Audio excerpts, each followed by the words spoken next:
जरूरी नहीं कि दुख सिर्फ गलत करने से ही मिले।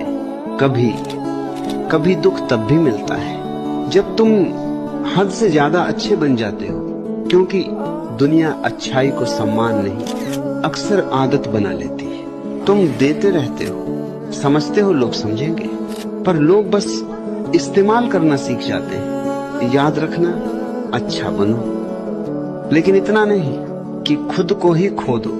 कभी कभी खुद के लिए भी थोड़ा कठोर होना सबसे बड़ा प्रेम होता है।